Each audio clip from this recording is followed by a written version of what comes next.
なのだ。みんな、今日も元気に世界を見ていくのだ。動画のナビゲーター、ずんだもんなのだ。今日はどこへ行くかって？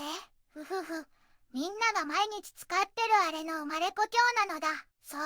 カレーだけじゃない。魅力あふれるあの国、インドなのだ。ここでみんなにクイズなのだ。ずんだもんが今紹介した毎日使ってるあれっ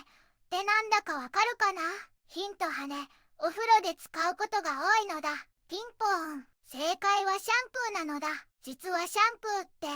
インドで生まれた言葉らしいのだ。ヒンディー語でマッサージするっ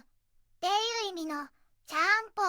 が語源らしいのだよ。びっくりなのだ。そんな意外な豆知識が飛び出すインドなのだから、今日のニュースもとっても面白いのだ。今日は世界中から厳選したニュースをドドンと5つお届けするのだ。最後まで見逃し厳禁なのだ。それでは早速、今日の一押しニュースなのだ。一つ目のニュースなのだ。いずれは復帰を、カマラ・ハリス氏。2026年カリフォルニア州知事選への出馬見送りという記事なのだ。カマラ・ハリス氏が2026年のカリフォルニア州知事選に出馬しないことを発表したのだ。これによって長らく続いていた憶測に終止符が打たれたのだ。この決断は2028年のアメリカ大統領選など他の可能性への道を開くかもしれないのだ。ハリス氏は声明で、カリフォルニアの人々に知事として使える機会を真剣に検討したのだと述べたのだ。そしてこの州と人々、そしてその未来を心から愛している。ここは私の故郷なのだとカリフォルニアへの深い愛情を示したのだ。しかし熟考の結果、今回は知事選には出馬しないと決めたのだと続けたのだ。この決定は彼女が2028年の大統領選を目指す上でより柔軟な選択肢を与える可能性があるのだ。将来の計画については今後数ヶ月でさらに詳細を共有するのだと語っているのだ。ハリス氏は現在の政治情勢についても言及し、危機の時であり新しい考え方が必要だと強調したのだ。私たちの政治や政府、そして社会の仕組みがしばしばアメリカ国民を失望させてきたのだと指摘し、同じ価値観や原則を守りつつもこれまでのやり方に縛られず、新しい方法や新鮮な思考で変化を追求していくべきなのだと訴え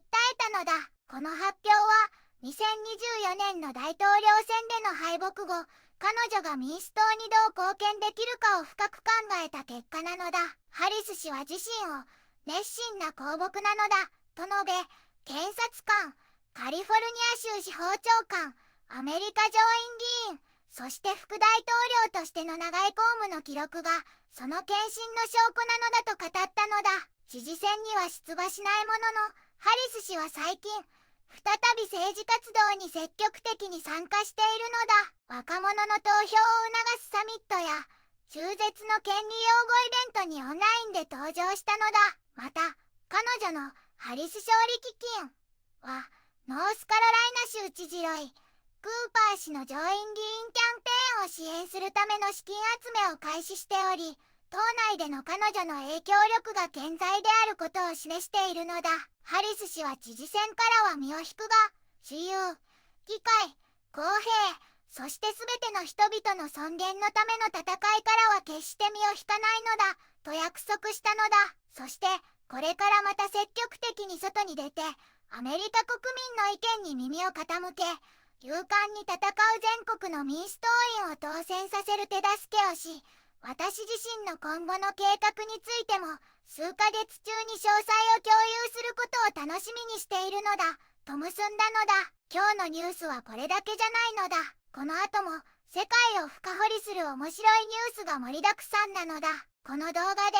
一緒に世界のをたくさん見つけようなのだ。最後までゆっくり見ていってねなのだ。皆さんこんにちはなのだ。今日は南アジアに位置する魅力的な国、インドをご紹介するのだ。インドは広大な国土を持つ南アジアの宝石のような国なのだ。首都は活気あふれるデリーで、世界で一番人口が多い国としても知られていて、およそ14億人以上もの人々が暮らしているのだ。多様な民族や文化が混ざり合っているのが特徴なのだ。その歴史はとても古く、かつてはイギリスの植民地だった時代もあるけれど、非暴力、不服従を掲げたガンディーの運動によって1947年に独立を果たしたのだ。現在は世界最大の民主主義国家として国民一人一人の声が政治に反映される仕組みを大切にしているのだ。文化面ではヒンドゥー教徒が多数を占めるけれど、イスラム教、キリスト教、仏教など様々な宗教が共存しているのだ。色鮮やかな祭りや伝統舞踊、そしてボリウッドと呼ばれる独自の映画産業も世界的に有名で、人々の生活に深く根付いているのだ。スパイスをたっぷり使った美味しい料理もインドの大きな魅力の一つなのだ。経済面では近年目覚ましい発展を遂げていて、特に IT 産業や医薬品、自動車などの製造業が世界的に注目されているのだ。広大な農地も持っていて、今も農業は大切な基幹産業なのだ。最近では宇宙開発技術の進歩や国際社会での存在感の向上にも期待が集まっているのだ。若い世代が多く、これからも成長を続けるダイナミックな国、それがインドなのだ。一つ目のニュースなのだ。いずれは復帰を。カマラ・ハリス氏、2026年カリフォルニア州知事選への出馬見送りという記事なのだ。カマラ・ハリス氏が2026年のカリフォルニア州知事選に出馬しないことを発表したのだ。これによって長らく続いていた憶測に終止符が打たれたのだ。この決断は2028年のアメリカ大統領選など他の可能性への道を開くかもしれないのだ。ハリス氏は声明で、カリフォルニアの人々に知事として使える機会を真剣に検討したのだと述べたのだ。そしてこの州と人々、そしてその未来を心から愛している。ここは私の故郷なのだとカリフォルニアへの深い愛情を示したのだ。しかし熟考の結果、今回は知事選には出馬しないと決めたのだと続けたのだ。この決定は彼女が2028年の大統領選を目指す上でより柔軟な選択肢を与える可能性があるのだ。将来の計画については今後数ヶ月でさらに詳細を共有するのだと語っているのだ。ハリス氏は現在の政治情勢についても言及し、危機の時であり新しい考え方が必要だと強調したのだ。私たちの政治や政府、そして社会の仕組みがしばしばアメリカ国民を失望させてきたのだと指摘し、同じ価値観や原則を守りつつもこれまでのやり方に縛られず、新しい方法や新鮮な思考で変化を追求していくべきなのだと訴えたのだ。この発表は2024年の大統領選での敗北後、彼女が民主党にどう貢献できるかを深く考えた結果なのだ。ハリス氏は自身を熱心な公僕なのだと述べ、検察官、カリフォルニア州司法長官、アメリカ上院議員、そして副大統領としての長い公務の記録がその献身の証拠なのだと語ったのだ。知事選には出馬しないものの、ハリス氏は最近再び政治活動に積極的に参加しているのだ。若者の投票を促すサミットや中絶の権利擁護イベントにオンラインで登場したのだ。また彼女のハリス勝利基金はノースカロライナ州知事ロイ・クーパー氏の上院議員キャンペーンを支援するための資金集めを開始しており、党内での彼女の影響力が健在であることを示しているのだ。ハリス氏は知事選からは身を引くが、自由、議会、公平、そして全ての人々の尊厳のための戦いからは決して身を引かないのだと約束したのだ。そしてこれからまた積極的に外に出てアメリカ国民の意見に耳を傾け、勇敢に戦う全国の民主党員を当選させる手助けをし、私自身の今後の計画についても数ヶ月中に詳細を共有することを楽しみにしているのだと結んだのだ。二つ目のニュースなのだ。ジョシュ・ハインズ・アレンの息子ウェスリー君が寛解、家族ががん支援キャンペーンを開始という記事なのだ。みんな聞いてほしいのだ。ジャクソンビル・ジャガーズのスター選手、ジョシュ・ハインズ・アレン選手の息子、ウェスリー君の勇敢ながんとの戦いと感動的な回復の物語なのだ。2025年の1月、当時7歳だったウェスリー君が急性前骨髄惰性白血病と診断されたのだ。高熱と歯からの出血がきっかけで病院を受診したのだ。パパの女子選手は息子の看病のため2024年シーズンの最後の試合を欠場するほどの大変さだったのだ。それから数ヶ月間、ウェスリー君はジャクソンビルにある病院でとても過酷な化学療法を受けたのだ。パパとママはこの期間を人生で最も辛い時期と表現しているのだ。でも家族は決して希望を捨てずに戦い続けたのだ。そして2025年の7月、ついに女子選手は SNS でウェスリー君が完全寛解したことを発表したのだ。やったのだ。8月末には最終的な治療も終わる予定なのだ。今ではウェスリー君は毎日泳いだり走り回ったりスポーツをしたり学校にも通って元気いっぱいの7歳の男の子に戻ったのだ。お兄ちゃんとしても頑張っているのだ。この経験から女子選手と妻のケイトリンさんは息子の勇気に触発されてフォーワンフォーホープというチャリティキャンペーンを立ち上げたのだ。これは彼らの非営利財団フォーワンフォーオールを通じて行う活動なのだ。 NFL シーズン中毎月異なる小児がん支援の非営利団体をサポートしていくのだ。具体的には9月にはネモア小児病院、10月にはアメリカがん協会、11月にはロナルド・マクドナルド・ハウス、チャリティーズ、そして12月には全米小児がん財団を支援する予定なのだ。彼らの目標は自分たちが家族として受けたのと同じ愛と支援を他の小児がんと戦う家族にも届けることなのだ。女子選手はチームのコーチやスタッフがウェスリーはどう？彼の家族を深く気遣ってくれたことに心から感謝しているのだ。ウェスリー君の勇敢な戦いとハインズ・アレン・カズヤの惜しみない貢献は NFL 界全体から大きな希望と尊敬を集めているのだ。みんなで彼らを応援しているのだ。3つ目のニュースなのだ。シャノン・シャープ訴訟に急展開。オンリーファンズモデルが和解。賠償金は5000万ドル以下かという記事なのだ。 NFL のレジェンドシャノン・シャープさんが20歳のオンリーファンズモデルとの間で起きていた性的暴行訴訟についてついに和解したニュースが飛び込んできたのだ。このモデルさんはシャープさんのことを何度も性的暴行したと訴えていて、当初はなんと5000万ドルもの大金を要求していたらしいのだ。すごい金額なのだ。でもね、情報筋によるとシャープさんが実際に支払った和解金はその請求額よりずっと少ない2300万ドルだったようなのだ。シャープさんご本人や弁護士さんからはこの支払いについてまだ正式なコメントは出ていないのだ。モデルさんの弁護士さんのお話では両者の関係は長期にわたるお互い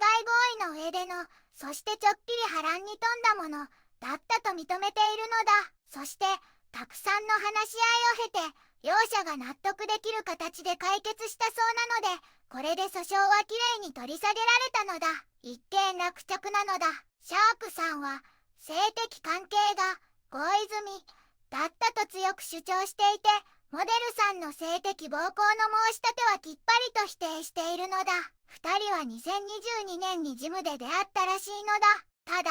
シャープさんは現在57歳でモデルさんは20歳なのだ。この年齢差についてファ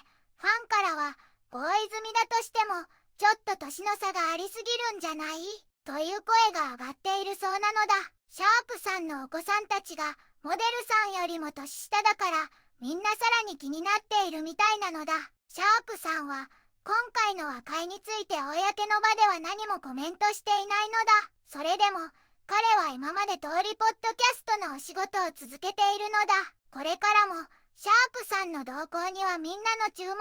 集まりそうなのだ。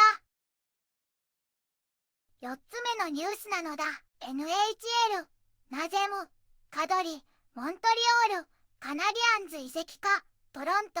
メープルリーフス行きは阻止という記事なのだ。ねえ、みんな、NHL のトレードの噂で、ナゼム、カドリ選手がモントリオール、カナディアンズに移籍するかもしれないって話なのだ。カルガリー、フレームスがトロント、メープルリーフスとのトレードを堅くなに拒否しているから、カドリ選手の選択肢がモントリオールだけになってるみたいなのだ。なんでカルガリーが拒否しているかっていうと、トロントの GM、ブラッド・トレリビングさんが昔カルガリーの GM だった頃に、カルガリーとの間でギクシャクした経緯があるからなのだ。スポーツネットのニック・ティプレオスさんの報道によると、トレリビングさんは過去にカルガリーの選手を獲得しようとしたけど、全部断られてきたのだ。だから、カドリ選手をトロントに戻すなんて、カルガリーは絶対にしないだろうってことなのだ。そうなると、カドリ選手が現実的に移籍を考えているのはモントリオールだけってことになるのだ。モントリオールは若い選手が多いチームだから、ベテランのカドリ選手が来てくれたら、第2ラインを安定させたり、チームにリーダーシップやプレーオフ経験をもたらしてくれたりするから、とっても助かるはずなのだ。カドリ選手は、直近のシーズンで67点と75点を記録していて、2021、22シーズンには100点ペースだったこともある、すごく得点力のある選手なのだ。体も強くて、フィジカルも多彩さも持ち合わせているから、若いモントリオールのチームにとって、特に再建中のチームに大きな力になると思うのだ。モントリオールのトッププロスペクト、イワン・デミドフ選手が成長するまでの間、カドリ選手がセカンドラインを引っ張ってくれるのも良いし、マーティン、三塁監督のスキルシステムにもぴったり合うかもしれないのだ。カドリ選手自身も新しい場所で活躍したいって思ってるみたいだから、カルガリーがトロントと取引しない限り、モントリオールに移籍する道はもう開かれてるってことなのだ。もし価格が合えば、このトレードはカドリ選手にとってもモントリオールにとっても、すごく良い話になるはずなのだ。トレードの噂がどんどん熱くなってるから、モントリオールは密かにベテラン選手を獲得する準備を進めているのかもしれないのだ。5つ目のニュースなのだ。企業愛川クリエイターアワード開催。インド最高のデジタルクリエイター選出へ審査員がムンバイで会合という記事なのだ。ずんだもんなのだ。みんな聞いてほしいのだ。インドで初めてのパワークリエイターアワードが開催されることになったのだ。これはデジタル界の景色を塗り替えている、影響力のある素晴らしいクリエイターさんたちを称える、とっても大切な賞なのだ。コンテンツクリエイターさんたちは物語を伝え、コミュニティを築き、新しい流行を生み出して世の中を楽しくしているのだ。このアワードはそんなクリエイターさんたちの才能に光を当てるのだ。先日ムンバイのホテルで審査員さんたちが集まって、たくさんの候補の中からインドで一番のクリエイターさんを選ぶために話し合ったのだ。審査員には有名な作家のタヒラ・カシャプ・クラーナさんや俳優のアビシェク・バネルジーさん、リアリティスターのマヒープ・カプールさん、デジタル起業家のマリニ・アガルワルさんといった業界のすごい人たちがいるのだ。審査委員長はタイムズ、インターネットのプラサド、サニヤルさんが務めるのだ。彼らはクリエイターさんの創造性や独創性、そして視聴者さんがどれだけ夢中になっているかという基準でしっかり評価するのだ。このアワードには30以上の部門があるのだ。C 世代のクリエイターさんから料理、ファッション、美容、フィットネス、教育、ダンス、テクノロジーなど本当にいろいろなジャンルのデジタルストーリーテラーさんたちが表彰されるのだ。たくさんの人を楽しませたり、情報を伝えたり、やる気を与えたりする声にスポットを当てることで、パワークリエイターアワードは優秀な人を認めるだけじゃなくて、インドのデジタルの未来を形作る新しいクリエイターさんを応援するのだ。しかも審査員さんが選ぶ審査員賞の他にも、みんなが好きなクリエイターさんに投票して人気賞の勝者を選べるのだ。たくさんの候補者さんたちと経験豊かで洞察力のある審査員さんたちが集まって、このパワークリエイターアワードはデジタル世界でのすごいお祝う新しい基準になるはずなのだ。受賞者さんの発表は6月7日にムンバイのキラキラした授賞式で行われる予定なのだ。楽しみにしていてほしいのだ。今日はインドの紹介から始まり、世界のさまざまなニュースを駆け足でお届けしたのだ。カマラ・ハリス氏の決断、ウェスリー君の回復、シャノン・シャープ氏の和解、カドリ選手の移籍の行方、そしてインドのデジタルアワードまで、どれも興味深かったのだ。これからもみんなにスンダモンが面白い情報をたくさん届けるから楽しみにしててほしいのだ。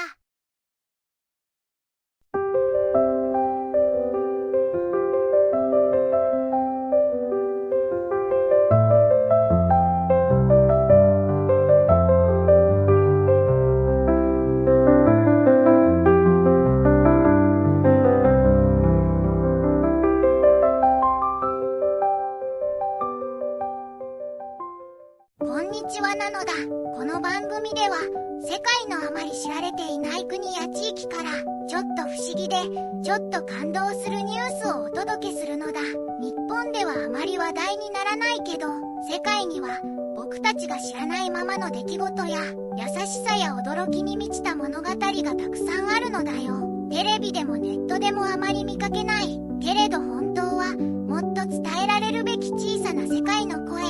そんな声を僕と一緒に見つけに行くのだ。さあ、一緒に知られざる世界の旅を始めるのだ。